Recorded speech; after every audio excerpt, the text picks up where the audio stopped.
Okay दोस्तों, welcome to the channel maths concept academy. जैसे कि मैंने आपको बताया था कि मैथ्स के डेली में वीडियो लाऊंगा, ठीक है ना। अभी फ़िलहाल कुछ दिन से मेरी तबीयत बेकार थी तो इसलिए रेगुलर नहीं हो पाया, लेकिन चलो कोई नहीं। अब मैं आपके लिए क्वेश्चन लाऊँ नंबर सिस्टम के या नंबर सीरीज़ कह लो, जो भी कह लो। बेसिक क्वेश्चन होते हैं जो हर एग्ज़ाम में आते हैं और बहुत ईजी होते हैं लेकिन कन्फ्यूजिंग होते हैं। ईजी एंड कन्फ्यूजिंग, ओके ना। चलो, जब भी आपको इस तरह का फॉर्मेट मिल जाए कि ए की पावर एन अपॉन ए प्लस वन या फिर ए प्लस वन की पावर एन अपॉन ए, इसका क्या मतलब है?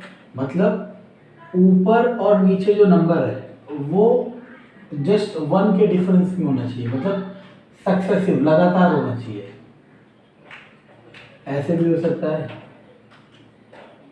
मतलब इन दोनों में एक का ही अंतर होना चाहिए। डिफरेंस जो होना चाहिए किसका होना चाहिए? वन का होना चाहिए। सुनते रहना क्लास में क्या कह रहा हूँ। इन दोनों में जो डिफरेंस होना चाहिए वन का होना चाहिए। और ऐसे केस में अगर ऊपर वाले की पावर कुछ दे रखी है, अगर ऊपर वाले की पावर कुछ दे रखी है, कुछ भी, और अब आप ओके क्लास, तो हमने क्या कहा था कि मान लो, देखो रिमाइंडर पूछेगा, रिमाइंडर मतलब शेषफल पूछेगा। क्या पूछेगा आपसे? शेषफल। लेकिन कब? जब ऊपर और नीचे कुछ नंबर दिए होंगे और ऊपर वाले की कुछ पावर दे रखी होगी। बस आपको एक बात याद रखनी है कि ये जो ऊपर और नीचे नंबर दिए होंगे इनमें एक का अंतर होगा। डिफरेंस किसका होगा? वन का। 49 50 एक का डिफरेंस है। जैसे इस क्वेश्चन में देखो 17 और 18 कितने का डिफरेंस है? एक का। अगर इस तरह का कभी भी क्वेश्चन आता है क्लास, तो आपको ये फॉर्मूले हैं जो पता होनी चाहिए। अब मैं चाहता हूँ ना, मैं पहले दिन से कहते आ रहा हूँ कि फॉर्मूले याद करना मुश्किल होता है। देखो होता तो आसान है, लेकिन जब हमें इसकी ज़रूरत होती है तब हमें मुश्किल लगता है। क्यों? क्योंकि कंफ्यूजिंग हो जाता है। हमें दो तीन चीज़ें एक साथ रिकम्बाइन करनी शुरू कर देती है। हो सकता है इसकी जगह ये लिख दो, इसकी जगह ये। अब मेरी बात सुनना, मैं क्या कह रहा हूँ। जब भी इस तरह का क्वेश्चन है और आपको पता चल जाए कि ये वाला क्वेश्चन है, और आपको ये भी पता चल जाए कि या तो ये फॉर्मूला लगेगा, लेकिन आपको याद ना आ रहा हो कि क्या करना है, तो मेरा एक रामबाण इलाज सुन लो। क्या? ऊपर 3 लिखो, नीचे 2। इतना तो लिख सकते हो। 3 की पावर 1 रख के देख लो, 3 की पावर 2 रख के देख लो, कितना आ जाएगा? 3 एकम 3/2, शेषफल आएगा 1, 9/2, शेषफल आएगा 1। तो यानी कि ये समझ आ गया कि जब भी ऊपर वाले की पावर बड़ी होगी, सॉरी, जब भी ऊपर वाला नंबर बड़ा होगा नीचे वाले से, यानी कि न्यूमरेटर ग्रेटर होगा डिनोमिनेटर से, तो आपका शेषफल हमेशा एक ही आएगा। एन क्या होगा फर्क नहीं पड़ता, एन चाहे इवन हो जाए चाहे ऑड हो जाए, ये रिमाइंडर हमेशा क्या आएगा? 1 आएगा। ठीक है ना। अब मैं आपको क्यों समझा रहा हूँ ये चीज? क्योंकि कंफ्यूजिंग ना हो। ठीक है, बाकी फॉर्मूला मैंने लिख दिया है, आप चाहो फॉर्मूले से भी कर सकते हो। अब मान लो जब ऊपर वाला छोटा है, ऊपर वाला छोटा है, नीचे वाला बड़ा है, तो इसमें भी आप क्या करो, कोई भी 2 पावर लिख दो। मान लो 2 की पावर 2, 2 की पावर 3, ऐसे लिख दिया है ना, कोई भी 2 पावर। तो यहाँ क्या बचेगा? 4/3 1, 8/3 2। अगर आप ऐसे भी रखते तब भी 2। तो आपने क्या देखा? जब पावर को ऑड रख रहे हो, जब पावर को ऑड रख रहे हो तो वही रिमाइंडर बच रहा है जो ऊपर है, और जब पावर को इवन रख रहे हो तो रिमाइंडर कितना बन रहा है? 1। तो क्लास, अभी किसी को ऐसा लग सकता है कि यार ये हम क्यों कर रहे हैं, हम डायरेक्ट फॉर्मूला याद कर सकते हैं। मैं तो कह ही नहीं रहा कि फॉर्मूला याद नहीं करना, फॉर्मूला ही याद करना है। लेकिन ये चीज उसके लिए है जो फॉर्मूला याद नहीं कर सकता या फिर पेपर में फॉर्मूले में कंफ्यूज हो गया। तो फटाफट ऐसे नंबर रख के देख लेना।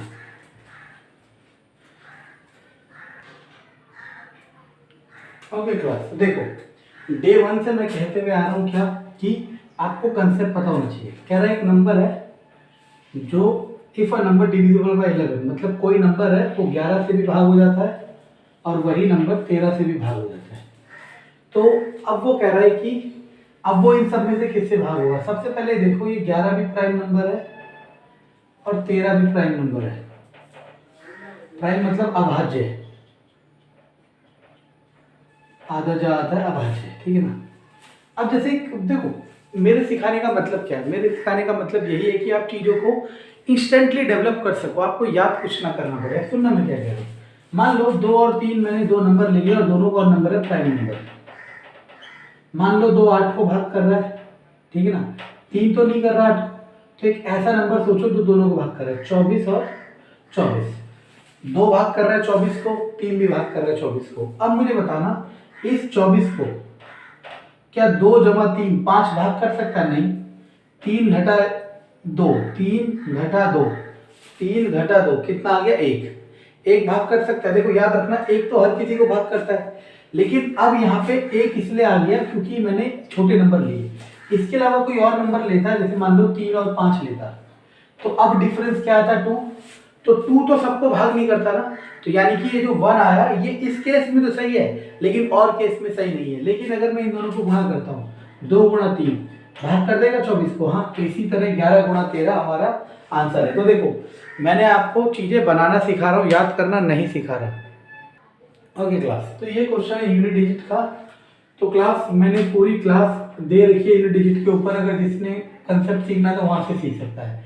रही बात क्वेश्चन की, तो देखो 1 की पावर कुछ भी हो 1 ही आता है, 1 की पावर कुछ भी हो 1 ही आता है, 6 की पावर कुछ भी हो 6 ही आता है, 5 की पावर कुछ भी हो 5 ही आता है, 6 की पावर कुछ भी हो 6 ही आता है, और 9।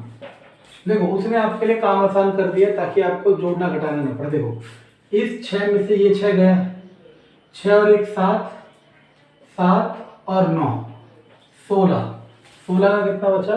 6, 7 और 9 16, 16 का कितना बच गया? 6। This is our answer.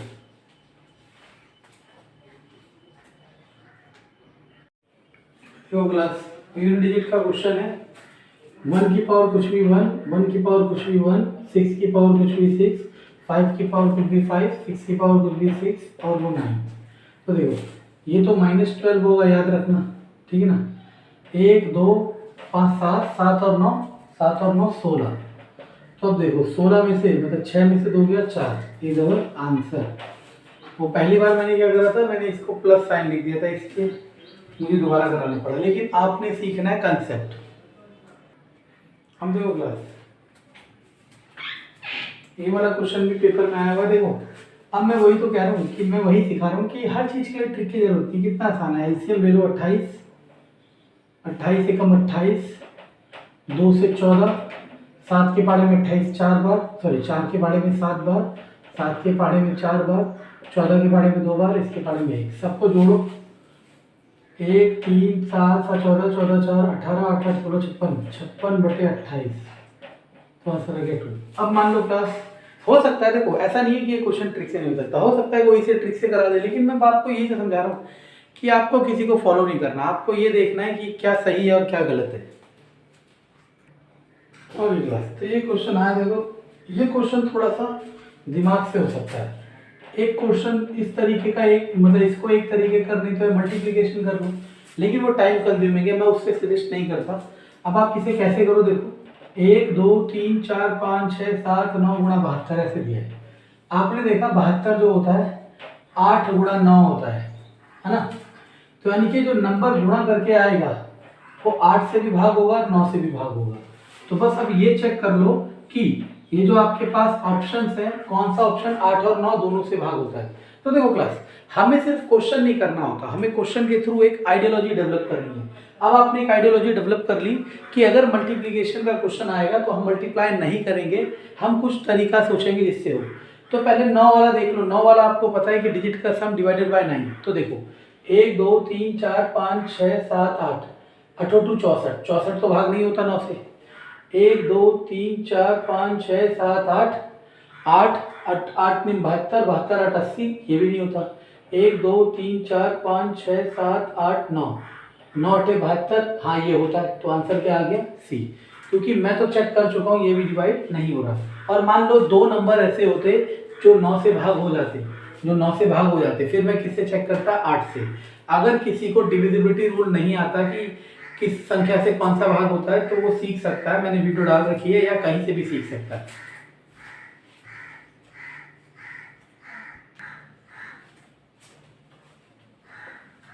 मान लो क्लास एक क्वेश्चन आ गया, ठीक ना।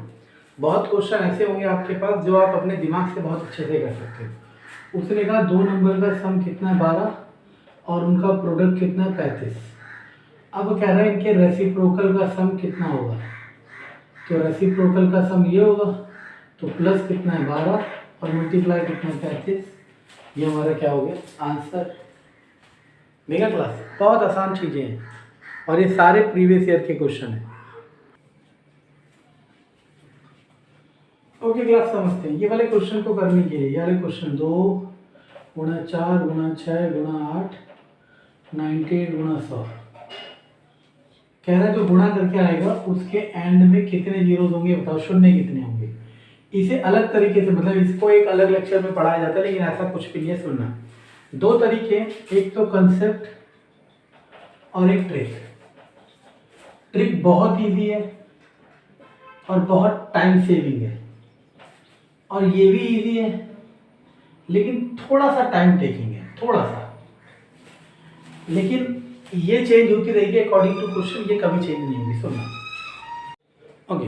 तो क्लास इस तरह के क्वेश्चन के लिए दो तरीके हैं। पहला कि आप अगर लगातार दे रखे हो तो इसको 5 से भाग करोगे, 5 20 फिर 5 4, तो 20 जमा 4 24, तो टोटल 24 जीरो होगी। कब? जब 1 से 100 तक लगातार चलेगा, ठीक है ना। अब इसके पीछे का कंसेप्ट देख लो क्या है। जीरो जब भी आएगा जब 2 और 5 गुणा होंगे, 2 और 5 गुणा होंगे, दो जब भी जीरो आएगा, यानी कि 2 भी होना चाहिए और 5 भी होना चाहिए। सिर्फ 2 और सिर्फ 5 से नहीं, दोनों का होना जरूरी है। मान लो 5 चाहे कितनी बार भी आ जाए, लेकिन जब तक 2 नहीं होगा तब तक जीरो नहीं होगा। जैसे एक एग्जाम्पल समझते हैं, जैसे मान लो 5 5 5 5 2, 5 5 5 5 2 2, 5 दूनी 10, 1 जीरो, 5 दूनी 10, 5 दूनी 10 100, 2 जीरो। तो आपने क्या देखा, जितनी बार 5 और 2 आएगा, जितनी बार 5 और 2 आएगा उतनी जीरो आएगी। अगर 5 और 2 के 2 पेयर आ गए तो 2 जीरो, 1 पेयर आ गया तो 1 जीरो।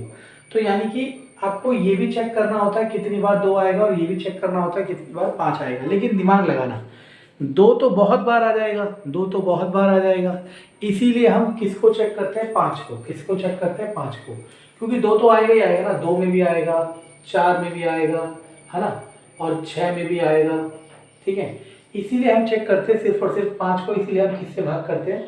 5 से। अब इसी कंसेप्ट को अगर मैं गिवन क्वेश्चन में अप्लाई करता हूँ, दिमाग लगाना, जब ये लगातार चल रहे हैं तो कितने जीरो आ रहे हैं? 24। लेकिन अब एक यहाँ पे एक एक छोड़ के चल रहा है, मतलब आधे हो गए, तो कितने जीरो हो जाएंगे? 12।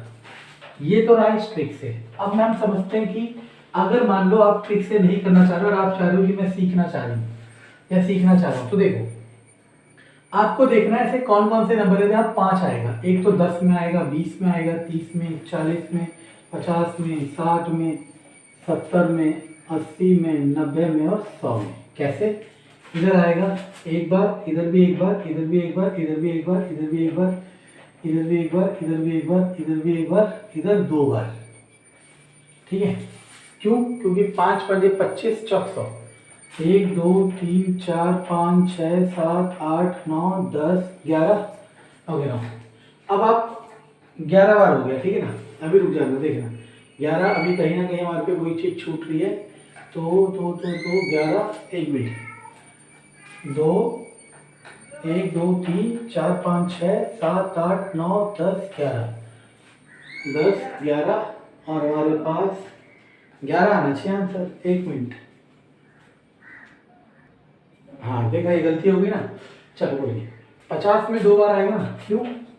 क्योंकि 25 दूनी 50, 25 में 5 गुणा 5, ठीक है ना। तो कितना हो गया? 12। तो आप कैसे भी कर सकते हो, चाहो तो आप ट्रिक से कर लो और चाहो तो आप कंसेप्ट से कर लो, जैसा अच्छा लगे। चलो क्लास, मैंने इसी तरीके का एक और क्वेश्चन बना दिया क्योंकि कंसेप्ट सीखना जरूरी है। 5 10 15 100, मतलब चलता जा रहा है। अब सुनना मैं क्या कह रहा हूँ। मैंने आपको कहा था ट्रिक में क्या होगा, वो तरीका बदलता रहेगा अकॉर्डिंग टू क्वेश्चन, लेकिन कंसेप्ट सेम रहेगा। और मैं कंसेप्ट से कराता हूँ। तो देखो 5 में कितनी बार 5 आया होगा? एक बार, 10 में एक बार, 15 में एक बार, सारे लिख देता हूँ, 20 में एक बार, 25 में 2 बार, 30 में एक बार, 35 में एक बार, 40 में एक बार, ठीक है ना, 45 में एक बार, 50 में 2 बार, 55 में एक बार, 65 में, सॉरी 55 के बाद 60, 65, 70 और 75, 25 या 75, तो 2 बार, 80 एक बार, 90 एक बार, 100 2 बार, 2 3 4 तो 6 7 8 9 10 11 12 13 14 15 16 17 18 2 20 और 2 24, तो कितनी बार आएगा? 24 बार आएगा। ठीक है। अब देखो क्लास, हमने लगातार चले थे 1 से लेके 100 तक, तो उसमें भी कितनी बार आया था? 24 बार। लेकिन अब ये गलत हो गया, पता है क्यों? क्योंकि आप समझ ही नहीं रहे 24 बार कैसे नहीं आएगा। सुनना, अब मैंने आपको कहा था 2 गुणा 5 मिलके ही 10 बनाएगा, तो ना तो अकेला 5 और ना तो अकेला 2, अकेले अकेले मिलके नहीं बना सकते। सुनते रहे ना मैं क्या कह रहा हूँ, इसीलिए मैं कह रहा हूँ कंसेप्ट को समझो। ट्रिक हमेशा फेल होती है और फिर उसके लिए नई ट्रिक बनाई जाती है, कंसेप्ट कभी फेल नहीं होता। अब आपने देखा ये 5 के पहाड़े चल रहे हैं, तो 5 तो हर जगह आएगा, लेकिन 2 बहुत कम जगह आएगा, 2 बहुत कम जगह आएगा। तो इस तरह के क्वेश्चन में जब 5 का पहाड़ा चलता है तब हम 2 को प्रायोरिटी देते हैं कि 2 कितनी बार आया है। सुनना मैं क्या कह रहा हूँ, जब हम प्रायोरिटी इसको देते हैं 2 को, तो 2 इसमें आया होगा, 2 इसमें आया होगा, 2 15 दूनी 30 है ना, 15 दूनी 30, 2 इसमें आया होगा, 20 5 8 40 और 2 2 2 2 इसमें आया है, ठीक है ना, और 50 में 2 25 दूनी 50 और 55 में नहीं आया, 60 में 15 चौके 60, यानी कि 2 और 2 देखते रहना, और इसमें 2 आया, इसमें 5 5 का 16, 2 आया 4 बार, 18 पंजे 90, 2 दूनी 4 9 एक बार, और यहाँ पे 25 चौक 100, 25 दूनी 50, 25 5 दूनी 25 चौक 100, 2 2 1 2 3 4 5 6 7 8 9 10 11 12 13 14 15 16 17, तो आंसर कितना आएगा? 17, ना कि 24। समझ आया? तो यही चीज़ मैं सिखा रहा हूँ कि अगर आप कंसेप्ट से करोगे तो कभी गलत नहीं होगा। चलो, इस क्वेश्चन को मैं चाह रहा हूँ कि एंडिंग 0 वाला आपका कंसेप्ट बन जाए हमेशा के लिए, इसलिए 1 2 क्वेश्चन और। अब सुनना, ये 5 का पहाड़ा है, तो मैंने किसको कहा? 2 को प्रायोरिटी देंगे, तो यहाँ तो 2 आएगा नहीं, इस वाले में आएगा 1 2, इस वाले में नहीं आएगा, इस वाले में 2 बार 2 आ गए, इस वाले में नहीं आएगा, इस वाले में 1 बार 2 आ गया, 1 2 3 4 बार 2 आ रहे हैं। 5 कितनी बार आ रहा है? 1 2 3 4 5 6 7। तो अब मैंने कहा था 0 के लिए जितनी बार 2 उतनी बार ही 5 हो, या जितनी बार 5 उतनी बार 2, तो 4 है, तो इसको भी तो 4 जमा 3 लिख सकता हूँ, तो 4 पेयर बन गए, तो कितने 0 बन जाएंगे? 4 बन जाएंगे। और अगर आप वाले तरीके से कर लेते जो भी तरीका था, 30 को भाग करना 5 से, 5 6 30, तो अब 5 1, तो 6 और 1 7, जो कि क्या हो जाता है? गलत।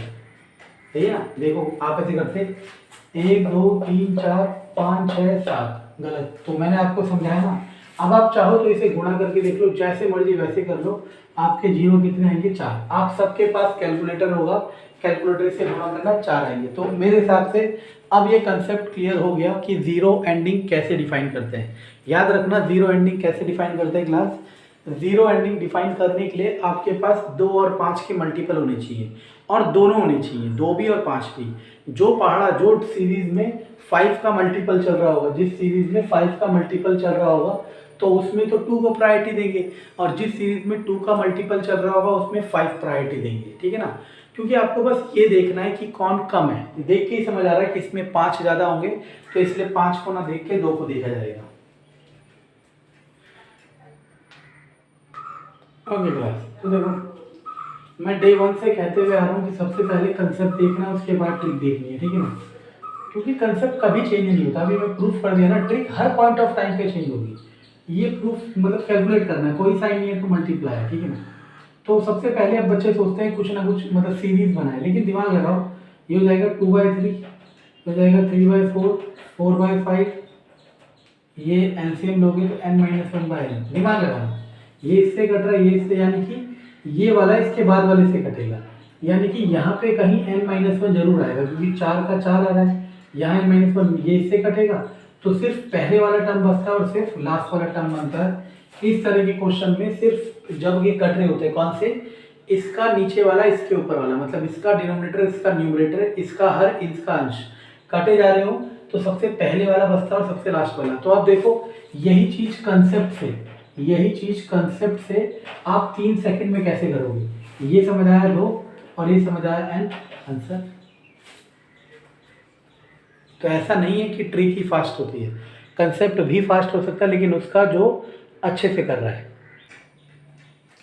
देखो क्लास, इसके लिए मैं सेपरेट वीडियो बना चुका हूँ, फिर भी वो पूछ रहा है कौन सा स्मॉलेस्ट है। देखो, जब भी फ्रैक्शन में स्मॉलेस्ट और लार्जेस्ट पूछे कि कौन सा बड़ा है कौन सा छोटा है, हमारे पास बहुत तरीके और बहुत ट्रिक्स है, लेकिन सबसे आसान ट्रिक और सबसे आसान तरीका ये होता है कि इसकी मल्टीप्लाई से इसकी मल्टीप्लाई से। तो देखो, जरूर नहीं मल्टीप्लाई पूरी करनी पड़े, 3 × 24 तो 240 प्लस आएगा, 14 × 15 तो 15 15 225 होता है, तो 225 से कम आएगा इन दोनों के लिए। इन दोनों में तो देखो बहुत आसान है, वैसे तो गुणा ही करना था, लेकिन देखो करना गुणा ही है, लेकिन मैं क्या कह रहा हूँ, बेसिक कंसेप्ट क्या है कि अगर डिनोमिनेटर सेम होता है, तो जिसका न्यूमरेटर छोटा होता है वो छोटा, जिसका न्यूमरेटर बड़ा होता है वो बड़ा। तो इन दोनों में से बड़ा गुणा 11/13, तो इसे गुणा ही नहीं करना, करके देख लेते, 13 7 51 और ये 143, तो ये बड़ा है। तो इधर 11/13 बड़ा है और इधर 240 बड़ा है, 8/15। तो अब आपके पास क्या आएगा, 13 और गुणा 8, 15 और 11, 15 और 11 165, तो 13 के पहाड़े में तो 130 से बड़ा ही नहीं होता, तो 11/13 हमारा क्या आ रहा है, आंसर आ रहा है। एक minute let me check. 15 15 225, 8 3 40, 15 15 225, okay, एक कम हो गया, ओके सही है। तो 8 3 40 224 सही है, तो हमारे पास ये हो गया 11/13, दिस इज आवर आंसर। तो देखो, प्रीवियस क्वेश्चन में मेरे से गलती होगी, वो लार्जेस्ट पूछा था, स्मॉलेस्ट पूछा था, मैंने लार्जेस्ट बता दिया, तो तरीका वही है। स्मॉलेस्ट में देखो, इसकी गुणा इससे, इसकी गुणा इससे, थोड़ा सा दिमाग लगा लिया करो। जब दो का न्यूमरेटर सेम डिनोमिनेटर सेम दे रखा है, तो आपका काम आसान है, इन छोटा ढूंढना है, तो इन दोनों में से छोटा कौन होगा, ये। अब इन दोनों में से बोलो, 8 25 14 53। देखो, पूरा गुणा नहीं करना होता, दिमाग लगाना है। 8 5 40, तो 400 प्लस आ रहा होगा, क्योंकि 53 है वो। 25 और 15, देखो कितना आसान है, 25 दाम 250, 250 और 25 पंजे 125, 375, 375 से माइनस का मारा होगा, तो छोटा कौन है, 14/53। अब देखो, 7 पंजे 35, 350 प्लस 23 × 14, देखो आसान होता है, गुणा करना आसान होता है। इसे 23 × 14, 23 दाम 230 और 23 चौक 4 के 12 के 4 3 8 और 1 9, 230 2 2 3। तो हमारा कौन बड़ा है, ये, और कौन छोटा है, ये छोटा है, तो हमें पूछा था छोटा, तो आंसर आएगा 14/53। तो देखो क्लास, हम एग्जैक्टली मल्टीप्लाई नहीं कर रहे हैं, बस हम अप्रॉक्सीमेट लेके चल रहे हैं। ओके क्लास, तो ये वाला क्वेश्चन जो है बहुत इंपॉर्टेंट टाइप का, इसे ढंग से देखो क्या है। अब इसे एलसीएम लेके जोड़ना बेवकूफ़ी है, क्योंकि एलसीएम निकालते निकालते आपके 1-2 मिनट चले जाएंगे। ये स्पेशल टाइप है और कंसेप्ट से ही समझाएंगे, ट्रिक भी कंसेप्ट ही है इसका, इसमें ट्रिक नहीं है, ठीक है ना। 20 को लिखोगे 5 × 4 या 4 × 5, उसको लिखोगे 5 × 6, 6 × 7, 7 × 8, 8 × 9, 9 × 10, 10 × 11, 11 × 12। अब क्लास याद रखना, ये नीचे वाले नंबरों को देखते रहना, सबके ऊपर 1 होना जरूरी है, ऐसा मैंडेटरी नहीं है, कभी कभी 1 के अलावा भी कुछ होगा, लेकिन वो क्या होगा वो तो आप और मैं नहीं बता सकते, लेकिन हम समझ सकते हैं कि 1 नहीं हुआ तो क्या हो सकता है। सुनना मैं क्या कह रहा हूँ। सबसे पहले आपको ये देखना है कि ये लगातार नंबर को गुणा करके आनी चाहिए, मतलब 4 5 5 6 6 7। अगर आपको ये चीज़ दिख जाती है तो आपको समझ जाना है कि ये वाला क्वेश्चन इसी टाइप से होगा। कौन सी टाइप, देखो इसे लिखेंगे 1/4 - 1/5 प्लस 1/5 - 1/6। अब देखो, इसको मैं सॉल्व करके दिखाता हूँ। एलसीएम आएगा 4 × 5, 5 × 5, 4 × 4।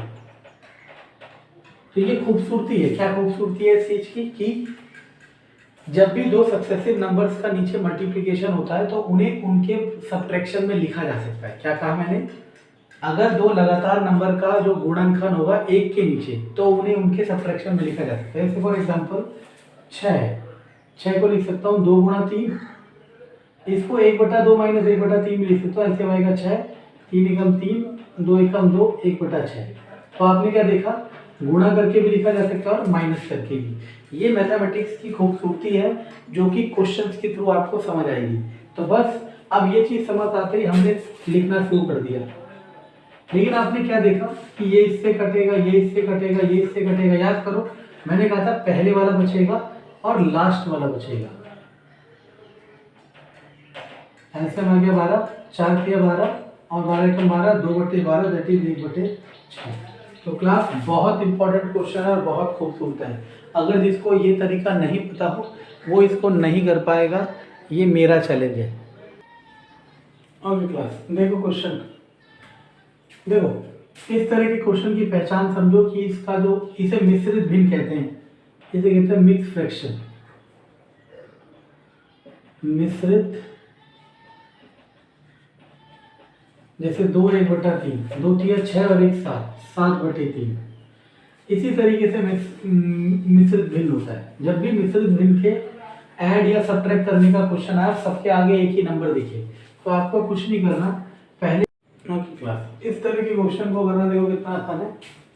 अगर इसमें ये सारे नंबर सेम है, इसे मिश्रित भिन्न कहते हैं और लिखा इस तरीके से जाता है, जैसे 2 2 1 3 6 और 1 7, 7/3। अगर सबके मिश्रित भिन्न के आगे वाले नंबर सेम है और बीच में प्लस या माइनस करना है, तो तरीका ये है कि इसको लिखो कितनी बार आया, 1 2 3 4 5 6, 6 गुना। हमने क्या करा, इसको कॉमन ले लिया और 6 बार था तो ये, फिर प्लस लगाओ, क्योंकि देखो प्लस करते हैं, ये एक्चुअल में ऐसे होता है, जैसे 2 1/3 है तो इसको ऐसे लिखा जाता है 2 + 1/3। चेक कर लो, 3 3 2 6 + 1 7/3। तो यहाँ ये प्लस का साइन होता है जो दिखाया नहीं जाता, इसीलिए प्लस का साइन लिखा गया है। 1/7, देखो अब दिमाग लगाओ, 1/7, 2/7, 3/7, 4/7, 5/7, 6/7, 6 5 11 4 15 3 18 20 21, 21/7 यानी कि 3। तो इसे गुणा करोगे 6 × 4 50, लोग 5, 6 × 4 5 5 5 5 वगैरह, तो आ जाएगा 5997 जो है आंसर। तो देखा क्लास, ऐसा नहीं है कि कुछ भी चीज़ मुश्किल है, लेकिन बस हमें सही अप्रोच, सही तरीका पता होना चाहिए उस चीज़ का।